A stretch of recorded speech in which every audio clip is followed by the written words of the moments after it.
Thank you, Katharina. Good morning to you all. And it is good to come together in these difficult times where we all discern of how this world is developing. I mean, we are all surprised.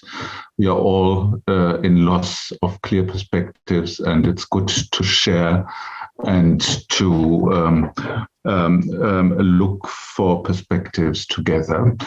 The World Communion of Reformed Churches has one member church in Ukraine, that is the Reformed Church in Transcarpathia. It's a Hungarian-speaking minority church. And we have several churches in Europe and the United States that have long-going relationship with this church and other churches in Ukraine. So this is our point of departure. And when the situation in Ukraine deteriorated, there were several attempts calling us to engage with the situation. And I can very much follow the three headings that Pablo just introduced in his paper, because they all reflect to the situation as we observe it too. This is the question of unity, and I think this is a question for all the churches in Ukraine and the bodies that are connected to them, that the situation used to be very much diverse, and we all have different angles of connection, which kind of makes it not so easy to develop a comprehensive perspective to the whole country. This was the point of departure when in early February we brought, as World Communion of Reformed Churches, our member churches in Europe and partly in the United States together. And we were kind of positively surprised to hear that from Ukraine, as well as from member churches in different parts of Europe, that unity was very much a top priority to overcome the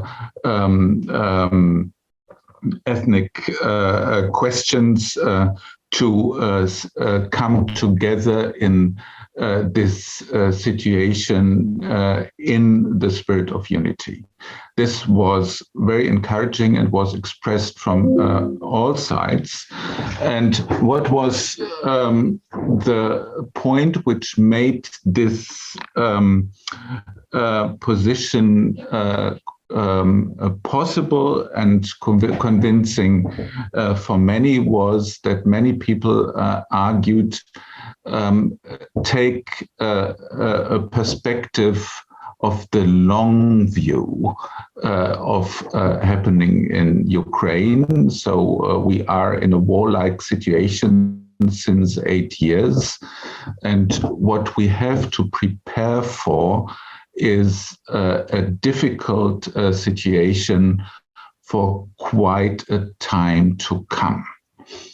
And one of the important witnesses that we as Christian churches can make in this time is really the witness of unity in the witnessing sense, not necessarily following a certain political agenda, but to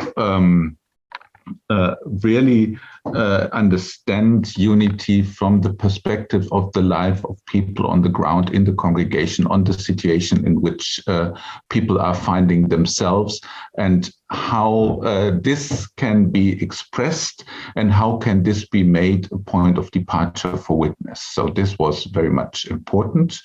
And this brought us very quickly to the issue of interconnectedness. The call that was made and is being responded was connections, connections, connections, connections, that the ecumenical churches in Europe and beyond reach out to Ukraine and start building sustainable and lasting relationship, which helps fostering life, ecclesial life, but also everyday life in Ukraine in the difficult period that we are going into.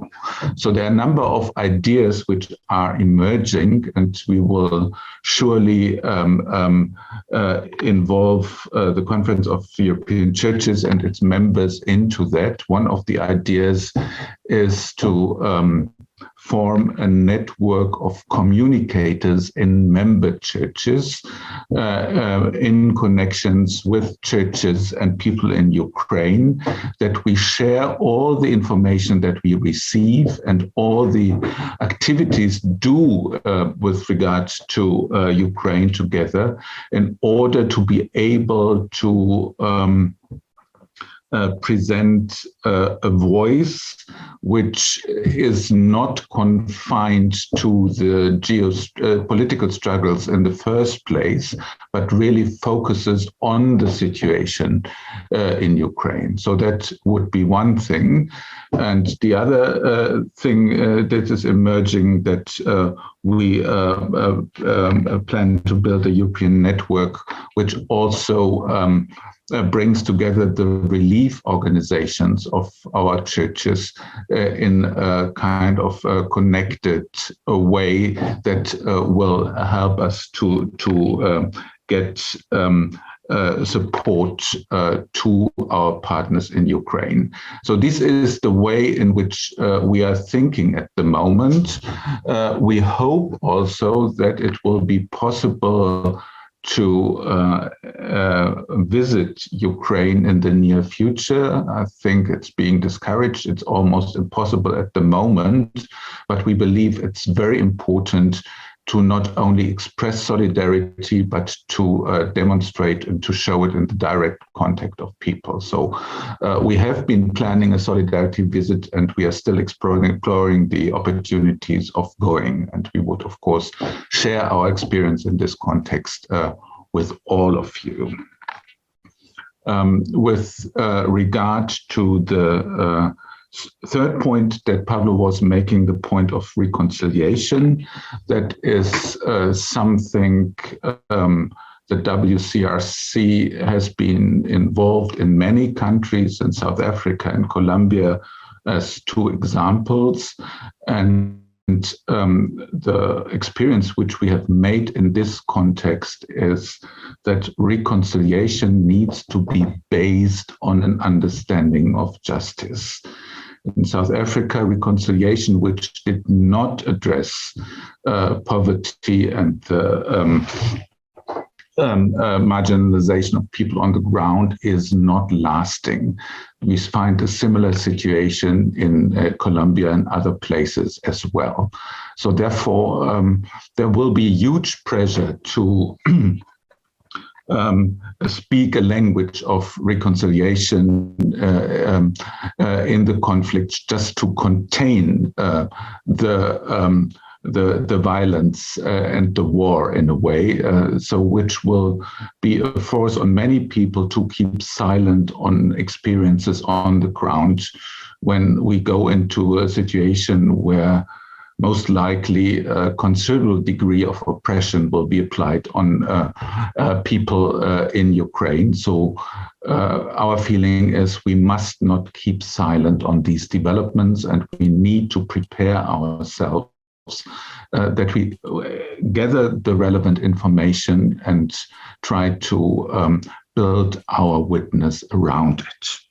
I would like to conclude, and I'm sure Irenaeus Lucas of the LWF will say this in a second as well. At this point of time, where our possibilities of active engagement are limited, we invite for prayer. And I would like to invite you to the peace prayer, the digital peace prayer, which we will conduct on Ash Wednesday, 5 o'clock Central European time. And this is being prepared and organized by the Lutheran World Federation, by the World Methodist Council, by the Conference of European Churches, and the World Communion of Reformed Churches. I thank you.